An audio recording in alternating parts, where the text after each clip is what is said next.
रूस यूक्रेन के बीच भारत और यूएई की चर्चा काफी तेज हो रही है। बता दें कि एक तरफ जहां दोनों देशों के बीच युद्ध रुकने का नाम नहीं ले रहा है, तो वहीं इन दोनों देशों में युद्ध के कशीदे पड़े जा रहे हैं। तो दूसरी तरफ भारत और यूएई के कराए गए समझौते की चर्चा शुरू हो गई है। जी हाँ, आपने सही सुना। भारत और यूएई ने मिलकर दोनों देशों के बीच समझौता कराया है। मीडिया रिपोर्ट्स की माने तो दोनों देशों ने एक दूसरे के 103 सैनिकों की अदला बदली की है। रूस से रिहा हुए सभी सैनिक फिलहाल अभी पड़ोसी देश बेलारूस में हैं। मीडिया रिपोर्ट्स की माने तो सैनिकों का अभी इलाज किया जा रहा है। गौरतलब है कि हाल ही में पीएम मोदी ने यूक्रेन का दौरा किया था। उन्होंने यूक्रेन के राष्ट्रपति वोलोदिमीर जेलेंस्की से मुलाकात की थी। इसके पहले पीएम मोदी ने मॉस्को का दौरा किया था और राष्ट्रपति व्लादिमीर पुतिन से बातचीत की थी।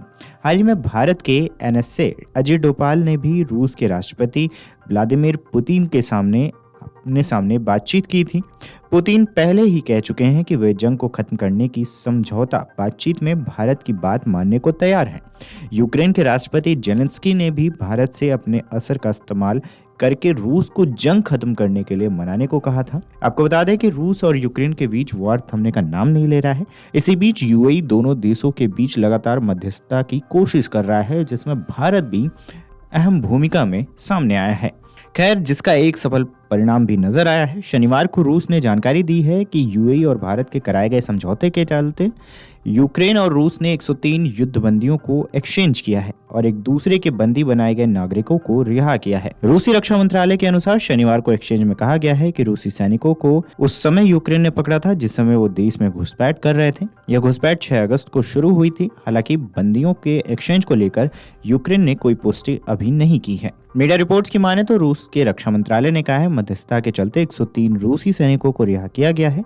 इन सैनिकों को बॉर्डर पार से पकड़ा गया था। साथ ही रक्षा मंत्रालय ने जानकारी दी है कि इन रूसी सैनिकों के बदले रूस ने यूक्रेन के 103 सैनिकों को भी उन्हें सौंप दिया है। आपको ये भी बता दें कि रूस और यूक्रेन में कैदियों की अदला बदली के इस समझौते से पहले दोनों देशों के बीच जंग की जोरदार तैयारियां जारी रहने के संकेत मिले। यूक्रेन ने पश्चिम देशों से रूस और यूक्रेन में भी गहराई तक हमला करने की अनुमति देने की नई अपील की है, जबकि एक दिन पहले ही अमेरिका और ब्रिटिश नेताओं के बीच हुई बैठक में लंबी दूरी के हथियारों के इस्तेमाल पर उनकी नीति में कोई साफ बदलाव नहीं हुआ। वहीं यूक्रेनी राष्ट्रपति के सलाहकार एंड्री यर्मक ने शनिवार को कहा था कि रूसी आतंक रूसी संघ के अंदर हथियारों के डिपो, हवाई अड्डों और सैन्य ठिकानों से शुरू होता है। खैर, एक तरफ रूस और यूक्रेन के बीच हालात पूरी तरह सामान्य नहीं हो रहे हैं, तो वहीं दूसरी तरफ लगातार यूएई, सऊदी अरब और तुर्की भारत की मध्यस्थता के सौदे के चलते दोनों देश सैकड़ों युद्धबंदियों का एक्सचेंज कर चुके हैं। रूस और यूक्रेन के बीच अब तक 2.5 साल में कई युद्धबंदियों को रिहा किया गया है। वहीं इससे पहले ठीक 3 हफ्ते पहले रूस और यूक्रेन ने 115 युद्धबंदियों को रिहा किया था, जो कि यूएई की मध्यस्थता सौदे के तहत किया गया था।